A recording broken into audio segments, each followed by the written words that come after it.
Welcome to the topic Bank Reconciliation Statement. It is a chapter from your bookkeeping and accountancy. This is just a presentation कि आपको question कैसे दिखेगा और आपका answer कैसे present होगा.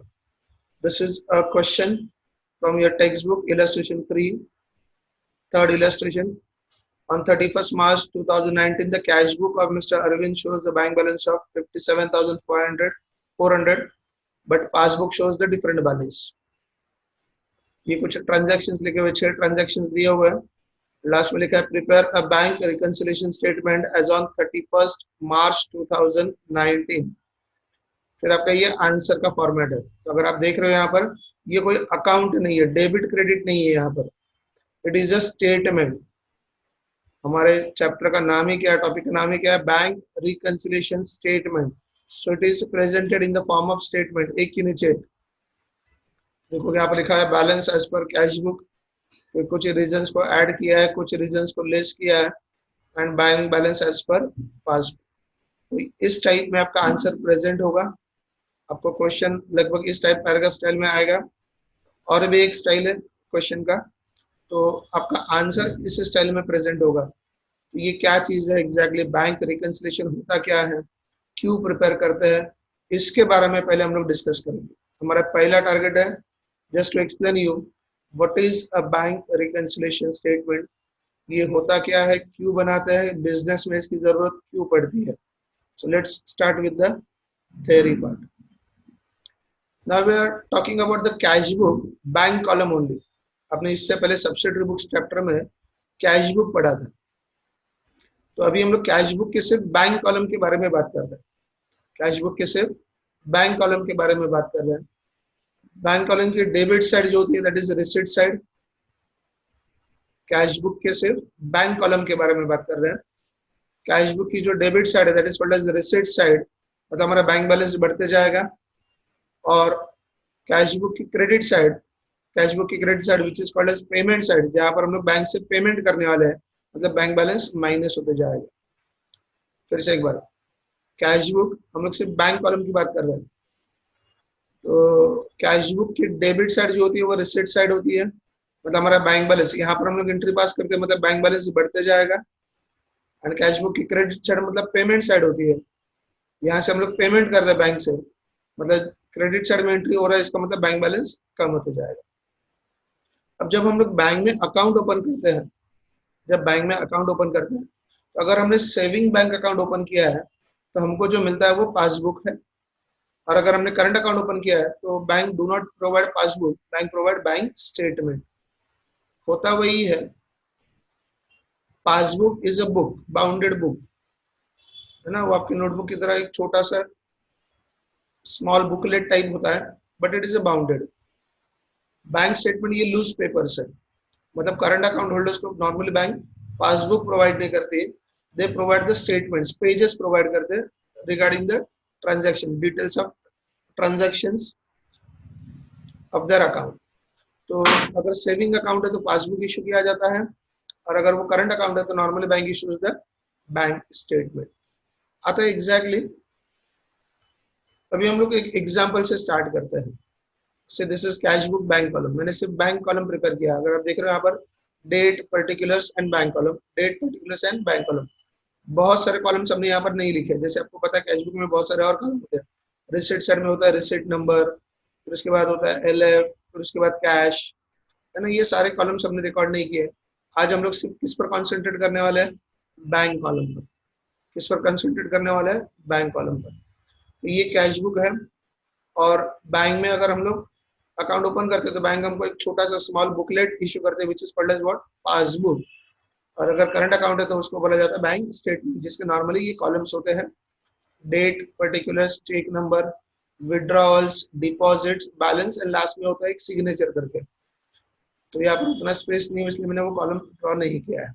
तो डेट कौन से तारीख में ट्रांजेक्शन हुआ, पर्टिकुलर्स क्या ट्रांजेक्शन हुआ, चेक नंबर कौन सा था, इंस्ट्रूमेंट नंबर कौन सा था, विड्रॉल्स कितना पैसा निकाला बैंक से, डिपॉजिट कितना पैसा बैंक में जमा हुआ, and balance. So let's start with an example. मान के चलते हैं हमने एक बैंक में अकाउंट ओपन किया. समझो बैंक में अकाउंट ओपन किया, तारीख यहाँ पर 2020 21 से स्टार्ट करते हैं।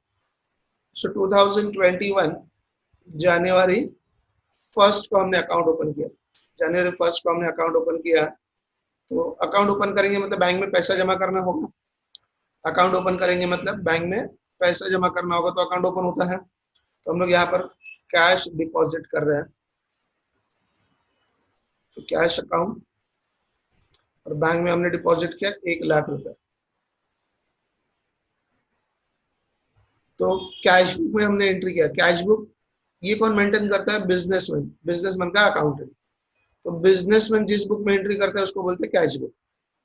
तो बिजनेसमैन का जो अकाउंटेंट है उसमें एंट्री कर रहा है। तो अकाउंटेंट ने क्या किया? डेबिट साइड में एंट्री कर दिया है। जनवरी फर्स्ट तो कैश अकाउंट, कैश भरा है बैंक में 1 लाख रुपए, तो बैंक बैलेंस हो गया हमारा 1 लाख। अब हमने बैंक में अकाउंट ओपन किया, तो बैंक हमको या तो पासबुक देगी या फिर बैंक स्टेटमेंट देंगी। तो बैंक स्टेटमेंट अगर होगा, पासबुक भी होगा, तो उसमें एंट्री कैसे दिखेगा? तो यहाँ पर 2021 जनवरी फर्स्ट, यहाँ पर देखो फर्क आपको इतना याद रखना है, कैश बुक का डेबिट साइड मतलब डिपॉजिट होता है और क्रेडिट साइड मतलब विड्रॉल होता है। मतलब पहले डिपॉजिट आता है, बाद में विड्रॉल्स आता है। लेकिन अगर आप पासबुक को देखोगे ध्यान से, तो पहले विड्रॉल्स आता है, बाद में डिपॉजिट आता है। पहले विड्रॉल्स आता है, बाद में डिपॉजिट आता है। अभी विड्रॉल्स एंड डिपॉजिट मतलब यहाँ पर विड्रॉल्स मतलब बैलेंस कम होते जाएगा। विड्रॉल्स मतलब यहाँ पर क्या होगा? बैलेंस क्या होगा? कम हो जाएगा, मतलब ये माइनस हो जाएगा। और डिपॉजिट का मतलब बैलेंस क्या हो जाएगा? प्लस हो जाएगा। बैलेंस क्या हो जाएगा? प्लस हो जाएगा। तो पासबुक का डेबिट मतलब माइनस, क्रेडिट मतलब प्लस। पासबुक का डेबिट मतलब माइनस एंड क्रेडिट मतलब प्लस। यहाँ पर डेबिट पहले जो है वो विड्रॉल है, और दूसरा जो क्रेडिट है वो डिपॉजिट है। So debit is withdrawal, credit is deposit. तो हम लोग यहाँ पर कैसे दिखेंगे? देखो बैंक में जो एंट्री होगा, अच्छा पासबुक में एंट्री कौन करता है? बैंक करती है। पासबुक में एंट्री कौन करता है? बैंक करते हैं। We are not authorised to make the entry in the passbook. हम लोग बिजनेस बन गया, फिर बिजनेस का अकाउंटेंट पासबुक में एंट्री नहीं कर सकता। पासबुक अपडेट करने का एक बैंक में अगर आप जाकर देखोगे तो एक सेपरेट काउंटर होता है। अब उस काउंटर में आपका पासबुक देते हो, उसमें एंट्री बैंक के लोग करते हैं, राइट। या फिर बैंक में आजकल एक पासबुक प्रिंटिंग मशीन रखा होता है, आप उसमें इंसर्ट करते हो पासबुक, और जो भी एंट्री है वो कंप्यूटर करता है। वहां पर जो मशीन रखा है वो करता है। पासबुक में हम लोग एंट्री नहीं कर सकते। तो बाय कैश अकाउंट, यहाँ पर बाय कैश विड्रॉल्स नहीं हुआ है, डिपॉजिट हुआ है 1 लाख। तो बैलेंस भी कितना होगा हमारा? Bank balance 1 lakh. तो देखो हो क्या रहा है, हमारा कैश बुक दिखा रहा है कि बैंक बैलेंस हमारा 1 लाख है। हमारा कैश बुक दिखा रहा है कि बैंक बैलेंस 1 लाख है। हमारा पासबुक भी बता रहा है कि बैंक बैलेंस भी 1 लाख है। फिर से एक बार, हमारा कैश बुक मतलब हमारा बिजनेस का अकाउंटेंट बता रहा है कि हमारा बैंक बैलेंस 1 लाख है, और हमारा बैंक का पासबुक भी बता रहा है कि हमारा बैंक बैलेंस कितना है? 1 लाख है। तो इसका मतलब हुआ कि हमारा बैंक बैलेंस मैच है, रिकनसाइल्ड है, मैच कर रहा है कैश बुक के साथ। बैंक का बैलेंस क्या हो रहा है? मैच हो रहा है। यहाँ पर कोई डिफरेंस नहीं है। जितना बैलेंस हमारे कैश बुक दिखा रहा है, जितना बैंक बैलेंस हमारा कैश बुक दिखा रहा है, उतना ही बैंक बैलेंस हमारा पासबुक भी दिखा रहा है। अब देखो होगा क्या, सपोजिंग हमको एक चेक मिला जनवरी 3 को, एक चेक मिला यहाँ पर टू विमल। तो हमको एक विमल से चेक मिला, एक चेक मिला विमल से 5000 का। तो चेक रिसीव्ड है ना, हमको एक क्रॉस चेक मिला 5000 का। समझो हमने कहाँ पर एंट्री किया? अकाउंटेंट ने कहाँ पर एंट्री किया? कैश बुक के डेबिट साइड में, टू विमल अकाउंट 5000। चेक मिला तो हम लोग उसका बैंक में एंट्री करेंगे, क्रॉस चेक है। सो टू विमल अकाउंट, तो इसका मतलब हमारा अकाउंटेंट बता रहा है कि हमारा बैंक बैलेंस अभी कितना है? 1,05,000। हमारा बैंक बैलेंस कितना है? 1,05,000। अच्छा ये कौन से तारीख में एंट्री पास किया? जनवरी 3। फिर से एक बार, जनवरी 3 को हमको विमल से क्रॉस चेक मिला। विमल हमारी पार्टी है, कस्टमर है, उस कस्टमर से हमको 5000 का एक क्रॉस चेक मिला। तो क्रॉस चेक मिला तो हम लोग कहाँ पर एंट्री करेंगे, बैंक कॉलम में एंट्री करेंगे, January 3rd to Vimal account 5000। तो इसका मतलब हमारा अकाउंटेंट बता रहा है, हमारे बिजनेस का अकाउंटेंट बता रहा है कि हमारा बैंक बैलेंस कितना है, 1,05,000। अब हम लोग पासबुक बैंक में लेकर जाएंगे तो यहाँ पर हमारा ट्रांजैक्शन वो 5,000 का नहीं आएगा 3 तारीख को। देखो ये एंट्री किस तारीख को पास की है, 3 तारीख को। तो 3 तारीख को बैंक में चेक हमने डिपॉजिट किया, 3 तारीख को बैंक में हमने चेक डिपॉजिट किया। अब वो बैंक का कुछ रूल्स होता है, जैसे हमने आज अगर समझो, आज हमने समझो मॉर्निंग की क्लियरेंस के, समझो आज जनवरी का 3 तारीख है, आज हमने बैंक में चेक डिपॉजिट किया, तो आज जितने भी चेक सारे कलेक्ट हुए हैं वो कल के दिन क्लियरिंग के लिए जाएंगे, या फिर आज शाम को क्लियरिंग के लिए जाएंगे, कल दूसरे दिन वो आरबीआई में क्लियरिंग के लिए जाता है चेक। वहां से अगर वो क्लियर होता है, आरबीआई से क्लियरिंग हाउस, तो वो बैंक में भेजा जाता है जिस बैंक का चेक है। फिर वहां से अगर कैंसिल हो गया, फॉर एग्जाम्पल हमारा अकाउंट आईसीआईसीआई का है और जिसने हमको चेक दिया वो देना बैंक का चेक है, हमारा बैंक अकाउंट कहाँ पर है, आईसीआईसीआई, तो हमने आईसीआईसीआई में चेक डिपॉजिट किया, लेकिन चेक कौन सा बैंक का था, देना बैंक का। तो हमारे आईसीआईसीआई बैंक जो है वो आज सारे चेक जमा करेगी, दूसरे दिन वो देना बैंक में चेक भेजा जाएगा ये 5,000 का विमल के अकाउंट के लिए। तो वो देना बैंक वाले जो है विमल के अकाउंट में सिग्नेचर मैच करेंगे, उसके अकाउंट में पैसा है कि नहीं मैच करेंगे, उसके बाद वो क्लियर होगा। तो वो तीसरे दिन हमको समझ में आएगा कि हमारा चेक क्लियर हुआ या नहीं हुआ। तो बैंक में जो एंट्री आएगा वो 2-3 दिन के बाद आएगा, बैंक में जो एंट्री आएगा वो 2-3 दिन के बाद आएगा। मतलब अगर 3 तारीख को हम लोग पासबुक लेकर गए तो बैंक बैलेंस में हमारा 1 लाख ही होगा, उसके बाद एंट्री नहीं होगा। 4 तारीख को भी लेके जाएंगे तो बैंक का बोलेगा नहीं आपका चेक अभी क्लियर नहीं हुआ है, मतलब 4 तारीख को भी बैलेंस हमारा 1 लाख ही होगा। 5 या 6 समझो सैटरडे संडे है, तो उस दिन अगर समझो बैंक बंद है, क्लियरिंग बंद है या फिर बैंक हॉलीडे है, तो इसका मतलब और 1 दिन के बाद होगा। मतलब 2-3 दिन के लिए, देखो फर्क क्या हो रहा है, 2-3 दिन के लिए कैश बुक का बैलेंस रहेगा 1,05,000, लेकिन हमारे पासबुक का बैलेंस होगा 1 लाख ही। ना तो कैश बुक, ना तो अकाउंटेंट ने कोई गलती किया है, ना तो बैंक ने कोई मिस्टेक किया है, बट ड्यू टू प्रोसीजर, जो प्रोसीजर है उसकी वजह से 3 तारीख से लेकर 5 तारीख तक समझो हमारा कैश बुक का बैलेंस दिख रहा है 1,05,000, लेकिन पासबुक का बैलेंस दिखेगा 1 लाख। तो ये प्रोसीजर है। नॉर्मली आज बैंक में जितने चेक डिपॉजिट होते हैं वो दूसरे दिन क्लियरिंग के लिए जाते हैं, अगर वो क्लियर हुआ तो तीसरे दिन हमारे अकाउंट में एंट्री आता है, तीसरे दिन हमारे अकाउंट में एंट्री आता है। तो यहाँ पर क्या दिख रहा है हमको कि 3 तारीख को हमारा कैश बुक का बैलेंस जो दिख रहा है, बैंक बैलेंस, वो 1,05,000 है और पासबुक का बैलेंस 1 लाख है। यहाँ पर अकाउंटेंट ने ना तो कोई मिस्टेक किया है, ना पासबुक में कोई मिस्टेक हुआ है, but this difference is due to procedure. ये जो है वो प्रोसीजरल डिफरेंस है। मतलब हमारा कैश बुक का बैंक बैलेंस कहता है कि हमारा बैंक बैलेंस 1,05,000 है, लेकिन at the same time passbook का बैलेंस हमारा कितना दिख रहा है, 1 लाख ही दिख रहा है। 3 तारीख को 4 तारीख को यहाँ पर एंट्री नहीं होगा। तो आपने एक बार व्हाट्सएप में मैसेज पढ़ा होगा कि इससे से रिलेटेड है, क्लियरिंग में इतना टाइम क्यों लगता है, तो मैं आपको वो जो सुनाई देता हूँ, होपफुली आपने कभी पढ़ा होगा उसको, या फिर इससे पहले कभी पढ़ा होगा तो उसका मतलब नहीं समझ में आया होगा। तो जो कैसे है, एक कस्टमर बैंक में जाता है, अपना एक 1 लाख का चेक डिपॉजिट करता है, उसका जो एक चेक है किसी और बैंक का है, और बैंक वाले को पूछता है ये चेक मेरे अकाउंट में कब आएगा, बैंक वाला उसको बोलता है 3 दिन लगेंगे चेक आपके अकाउंट में आने के लिए। तो बोलता है क्यों 3 दिन लगेंगे, मैंने जिस बैंक का चेक दिया है वो बैंक तो आपके सामने ही है। बैंक वाला उसको समझाता नहीं, ऐसा नहीं होता है, आज हम लोग ये चेक जमा करेंगे सारे, वो दूसरे दिन जिस बैंक का है उस बैंक में चला जाएगा, फिर वो क्लियर होगा, RBI is a clearing house, उसमें वो क्लियर होगा और फिर तीसरे दिन आपके अकाउंट में एंट्री होगा। तो कस्टमर जो है वो परेशान होता है, बोलता है ऐसा क्यों, इतना टाइम क्यों लगाओगे, मैंने आपको जो चेक दिया वो बैंक तो सामने ही है, आप अभी जाके उसमें क्लियर करके आ जाओ।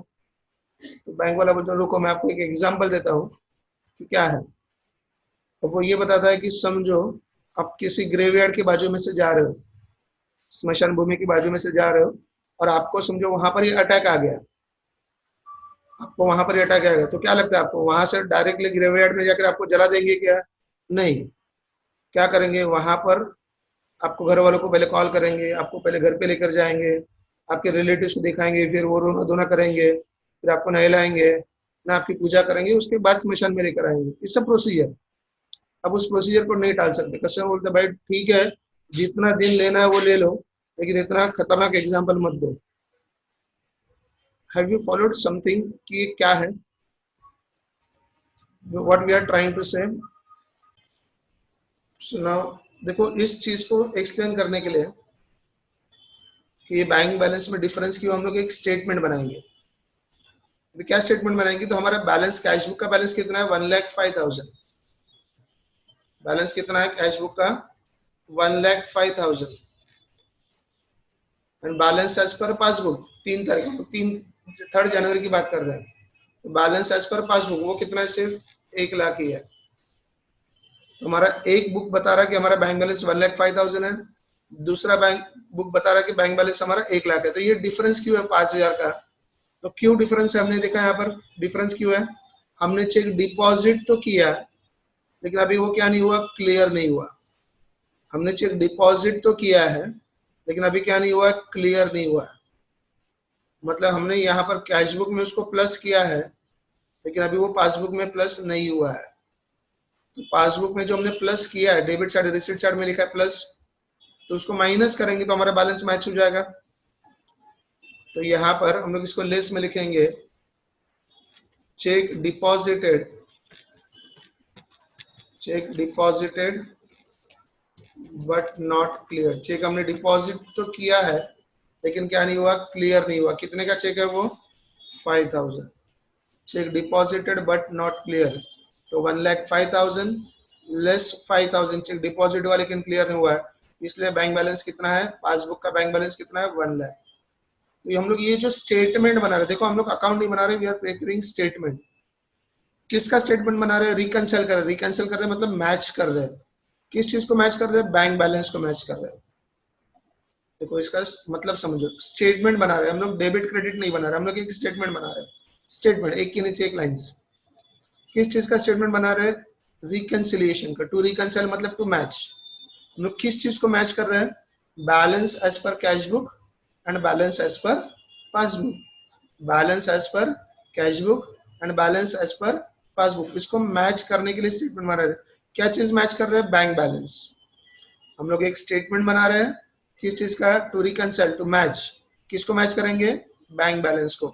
तो दो बुक्स का बैलेंस अलग अलग है, उसको मैच करने के लिए एक स्टेटमेंट बनाया जा रहा है, जहां पर हम लोग ये सारे रीजंस लिखेंगे क्योंकि ये मैच क्यों नहीं हो रहा है, उसका रीजंस लिखेंगे। That statement is called as what, bank reconciliation statement. Hope आपको बैंक रिकंसिलिएशन स्टेटमेंट क्या होता है ये पता चल गया होगा। Now these are the different reasons due to which there is a difference, there will be a difference between the bank balance as per cash book and bank balance as per passbook. तो क्या क्या reason है उसको ध्यान से समझो। पहला, cash book में अकाउंटेंट जब एंट्री पास करता है, whenever the check is received or check is deposited into the bank, check is received और check is deposited into the bank, जब ये ट्रांजैक्शन होगा अकाउंटेंट इमीडिएटली एंट्री कहां पर पास करता है, कैश बुक के डेबिट साइड में, मतलब रिसीट साइड में। और हमने डिपॉजिट किया हुआ चेक, हमने डिपॉजिट किया हुआ चेक अगर बैंक में क्लियर होता है तो पासबुक में ये एंट्री वो क्रेडिट साइड में आती है, चेक डिपॉजिटेड इज क्लियर। फिर से एक बार, whenever the check is received or check is deposited into the bank, immediately accountant pass the entry on the receipt side of cash book। और हमने deposit किया हुआ चेक जब क्लियर होता है तो उसका एंट्री पासबुक में आता है क्रेडिट साइड में, check deposited is clear, check deposited is clear. तो पहला रीजन डिफरेंस आने का कि जिस दिन हमको चेक मिला है या फिर जिस दिन हमने बैंक में चेक डिपॉजिट किया है, हमारा अकाउंटेंट जो बिजनेस का उसको इमीडिएटली एंट्री पास करता है कैश बुक के डेबिट साइड में। लेकिन जब तक वो बैंक में क्लियर नहीं होता है तब तक वो पासबुक के क्रेडिट साइड में नहीं आएगा। Till then the difference will arise. मतलब हमने चेक डिपॉजिट किया है और चेक क्लियर होने में जितना टाइम लगेगा उतना टाइम वो डिफरेंस रहेगा। तो चेक इज रिसीव्ड और चेक इज डिपॉजिटेड, इसका एंट्री कहां पर होगा, कैश बुक के डेबिट साइड में। And check deposited is clear, इसका एंट्री कहां पर होता है, पासबुक के क्रेडिट साइड में। तो हमने डिपॉजिट किया हुआ चेक जब तक क्लियर नहीं होता है तब तक ये डिफरेंस बना रहेगा। दूसरा, when cheque is issued for payment, अगर हमने हमारे बिजनेस में से किसी का पेमेंट चेक से किया है तो हमारा अकाउंटेंट जो है वो इमीडिएटली एंट्री पास करता है कैश बुक के क्रेडिट साइड में। समझो हमने कोई इलेक्ट्रिसिटी चार्जेस का बिल भरा हुआ है चेक से, किसी का सैलरी का पेमेंट किया है चेक से, तो इमीडिएटली कैश बुक के क्रेडिट साइड में एंट्री पास करते हैं, ये दिखाती कि हमारा बैंक बैलेंस कम हो गया। लेकिन जब तक सामने वाला पार्टी वो बैंक में चेक प्रेजेंट नहीं करता है, जब तक वो बैंक से क्लियर नहीं होता है, तब तक उसका एंट्री पासबुक में नहीं आएगा। से फॉर एग्जांपल हमने आज किसी को चेक इश्यू किया, आज सैटरडे है समझो, कल का दिन संडे, मंडे में समझो कोई बैंक हॉलीडे, मतलब 2-3 दिन में तो वो चेक बैंक में लेकर जा ही नहीं सकता। तो जिस दिन वो पार्टी बैंक में लेकर जाएगा चेक और हमारे बैंक अकाउंट में से क्लियर होगा, उसी दिन पासबुक में एंट्री होगा। तब तक के लिए डिफरेंस बना रहेगा। तो चेक इज इश्यूड, तो ये कैश बुक के क्रेडिट साइड में लिखा जाता है। जब हम लोग पेमेंट के लिए कोई चेक इश्यू करते हैं, accountant immediately pass the entry on the credit side of cash book. लेकिन जब तक वो चेक बैंक में क्लियर नहीं होता है, तब तक उसका एंट्री कहाँ पर नहीं आएगा, पासबुक में नहीं आएगा। Check issued is presented for payment and clear. जिस दिन वो बैंक में प्रेजेंट होगा और क्लियर होगा, उसी वक्त पासबुक में उसका एंट्री होगा। तब तक हमारा बैंक बैलेंस कम होने वाला नहीं है। लेकिन कैश बुक में तो क्या होगा, इमीडिएटली बैलेंस कम हो जाएगा। जिस दिन हम लोग चेक इश्यू करेंगे, इमीडिएटली हमारा कैश बुक में से बैंक बैलेंस कम हो जाएगा। लेकिन पासबुक में तब तक बैंक बैलेंस कम नहीं होगा जब तक वो इश्यू किया हुआ चेक बैंक में प्रेजेंट नहीं होता है और बैंक में क्लियर नहीं होता है। तो चेक इश्यूड फॉर पेमेंट, ये कैश बुक के क्रेडिट साइड में एंट्री आता है। And check issued is presented and clear, present भी हुआ क्लियर भी हुआ, तो वो एंट्री कहाँ पर आएगा, पासबुक के डेबिट साइड में आएगा। और जब तक वो क्लियर नहीं होगा, प्रेजेंट नहीं होगा, तब तक दोनों बुक्स का डिफरेंस बना रहे। What is the next reason, direct payment by bank. अभी कभी कभी ऐसे होता है कि हमने कभी ईसीएस का फॉर्म भरा होता है, इलेक्ट्रॉनिक क्लियरिंग सिस्टम से। फॉर एग्जांपल अगर हमने समझो इलेक्ट्रिसिटी का पेमेंट करने के लिए ईसीएस का फॉर्म भरा हुआ है बैंक में, तो जैसे लाइट बिल, हमारा इलेक्ट्रिसिटी का बिल आता है, हमारे बैंक अकाउंट में से पैसा कट जाता है और उसका इंटीमेशन हमको बाद में आता है। मतलब पहले बैंक में से पैसा चला गया, बैंक में से पेमेंट हुआ, क्योंकि उसका हमने इंस्ट्रक्शन पहले दिया था, उसको बोला जाता है स्टैंडिंग इंस्ट्रक्शन। समझो से फॉर एग्जांपल हमने कोई इंश्योरेंस का पॉलिसी निकाला है जिसका हर महीने कुछ पैसा डिडक्ट होने वाला है, तो हम लोग बैंक में एक ईसीएस का फॉर्म भर के रखते हैं। मतलब उस तारीख को बैंक में से हमारे क्या होगा, पैसा चला जाएगा डायरेक्टली इंश्योरेंस प्रीमियम का। मतलब पेमेंट जो है वो बैंक करेगी, तो पहले पता बैंक को होगा। So bank will make the entry first, और बैंक से जब हमको वो इन्फॉर्मेशन आएगी, we will pass the entry in the cash book. फिर से बार, मतलब पेमेंट पहले बैंक से चला गया, तो बैंक बैलेंस पहले माइनस हुआ, और इसका इंफॉर्मेशन जब हमको बैंक से आएगा, then only accountant will pass the entry in the cash book. तो जब तक ये कैश बुक में एंट्री पास नहीं होता है, तब तक क्या होगा, उसका डिफरेंस बना रहेगा। मतलब हमारा पासबुक का बैंक बैलेंस कम हुआ है, लेकिन कैश बुक में बैलेंस कम नहीं हुआ है जब तक उसका एंट्री नहीं होता है।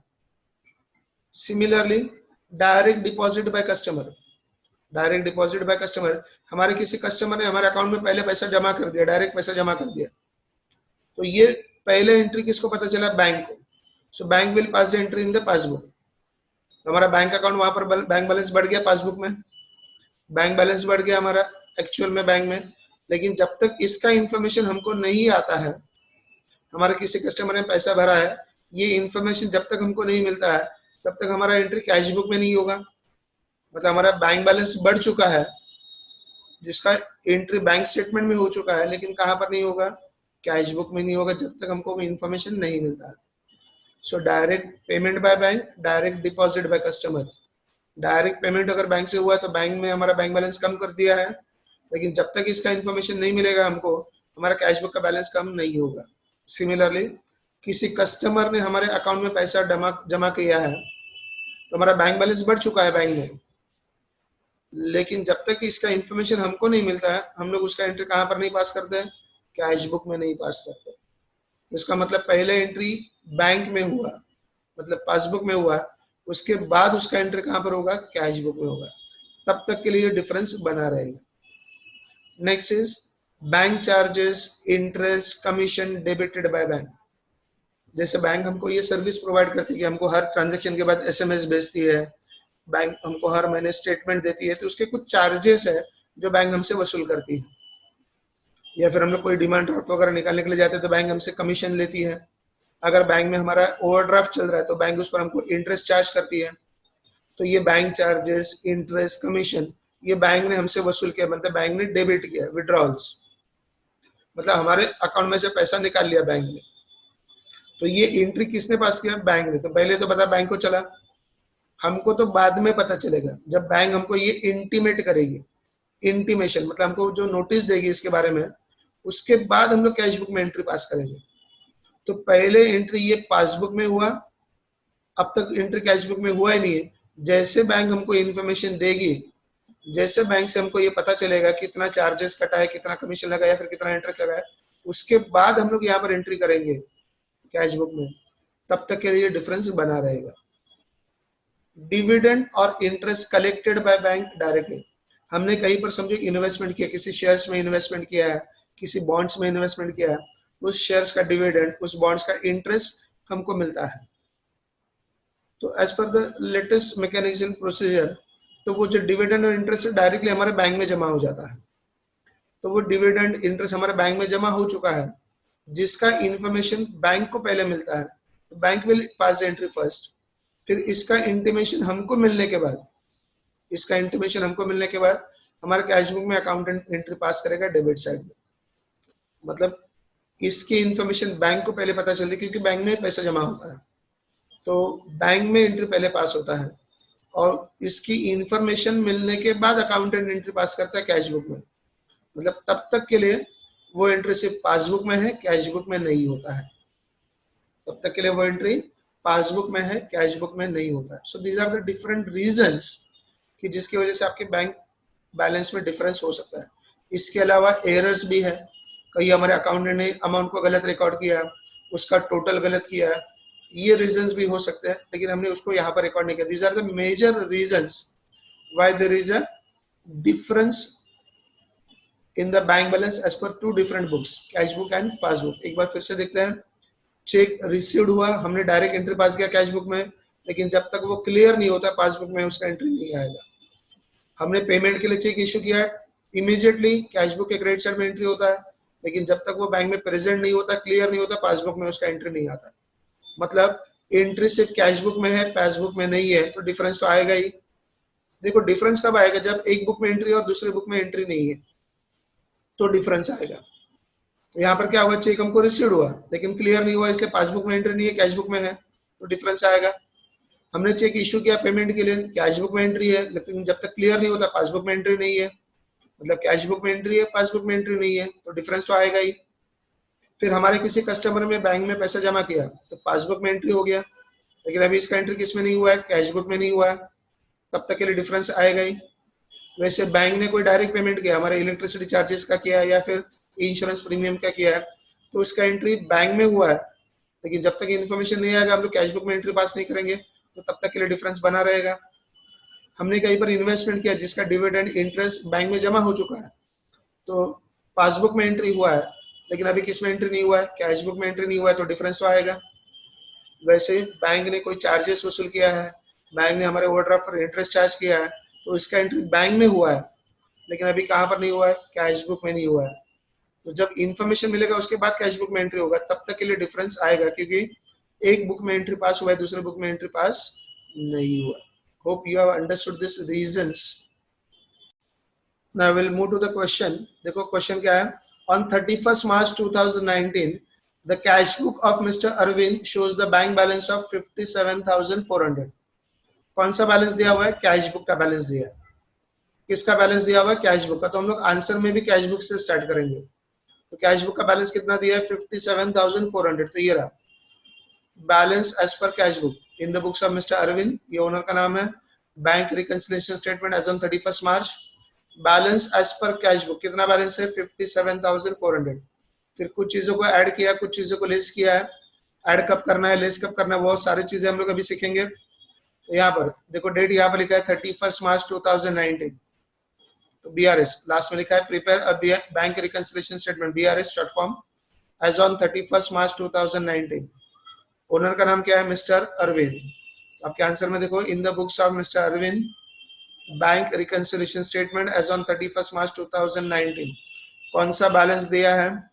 Balance as per cash book का बैलेंस दिया है कितना है 57,400। तो आपका पहला लाइन आ गया balance as per cash book 57,400, balance as per cash book 57,400। अभी हमको करना क्या है, ये हमको as a working note prepare करना है रफ। कैश बुक का डेबिट साइड मतलब क्या होता है, रिसिट साइड मतलब बैंक बैलेंस प्लस होता है, क्रेडिट साइड मतलब माइनस। पासबुक का डेबिट साइड मतलब विड्रॉल्स मतलब बैंक बैलेंस माइनस होता है, और क्रेडिट साइड मतलब डिपॉजिट तो प्लस होता है।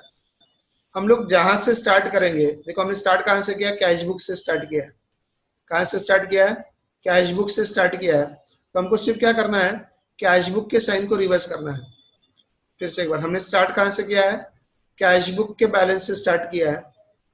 तो जो कैश बुक का साइन है प्लस एंड माइनस, उसको हमको सिर्फ रिवर्स करना है, उसको ही सिर्फ रिवर्स करना है। तो यहाँ पर प्लस की जगह पर क्या लिखेंगे माइनस, और माइनस की जगह पर क्या लिखेंगे प्लस, माइनस की जगह पर क्या लिखेंगे प्लस, और हमारा आंसर आ गया। देखो कैसे आंसर आ रहा है, देखो आंसर कैसे आ गया, what is the magic now. हमारा पहला ट्रांजेक्शन है cheque of ₹6350 deposited into the bank but was not yet collected by bank. Cheque deposited, cheque deposited, हमको पता है चेक डिपॉजिटेड का एंट्री कहां पर होता है, चेक डिपॉजिटेड 6350, चेक डिपॉजिटेड मतलब कैश बुक की डेबिट साइड, कैश बुक की debit side.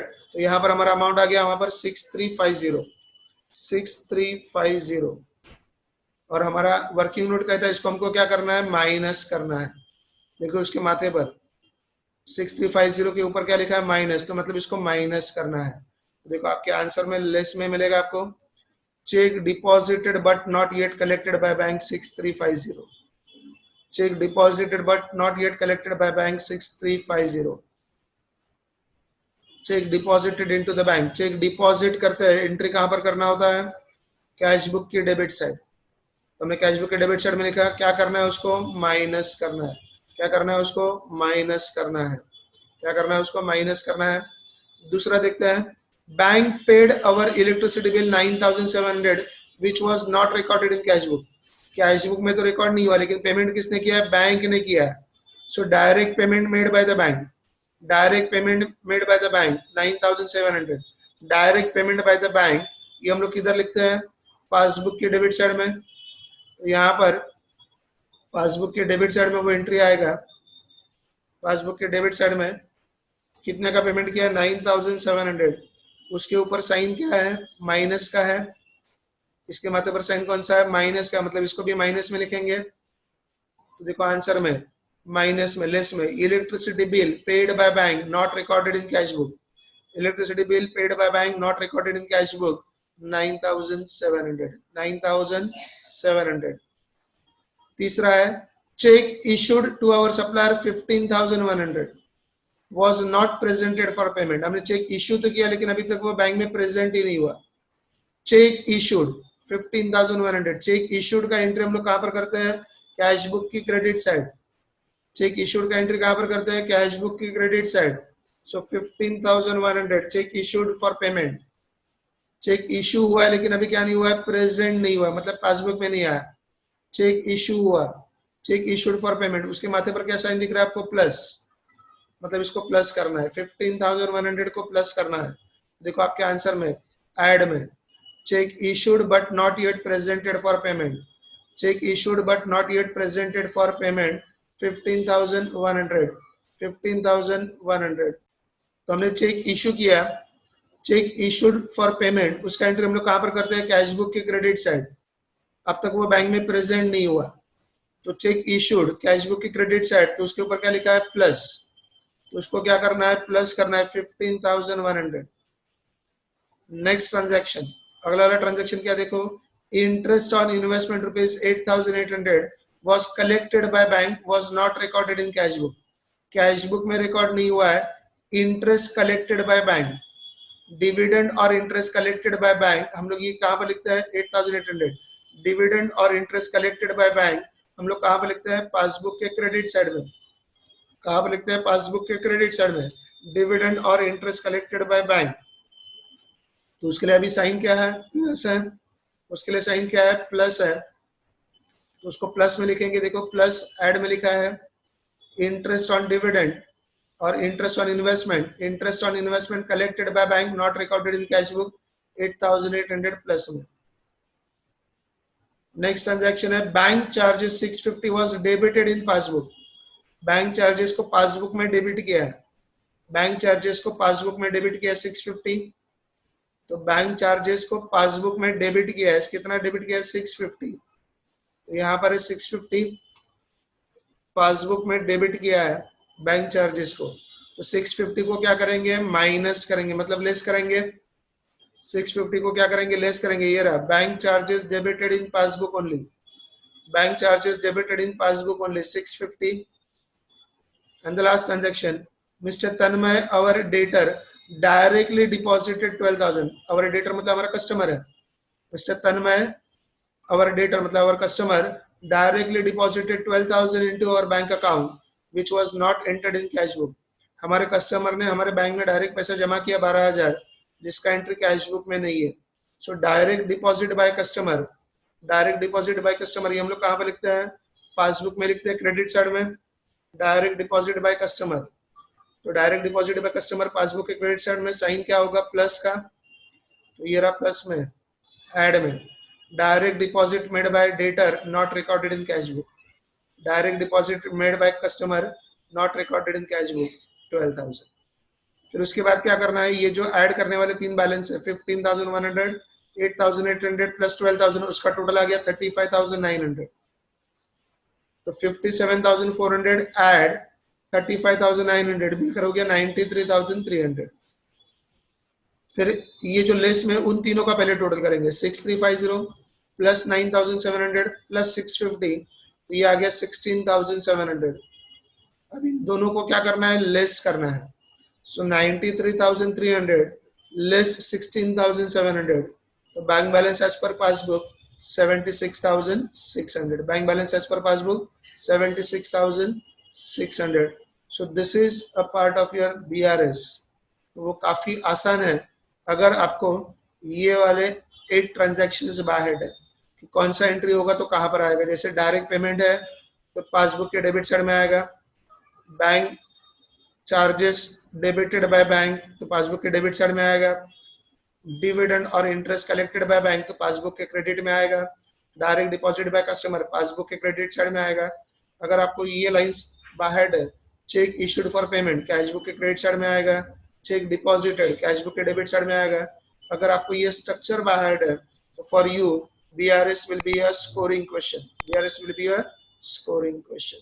Thank you very much।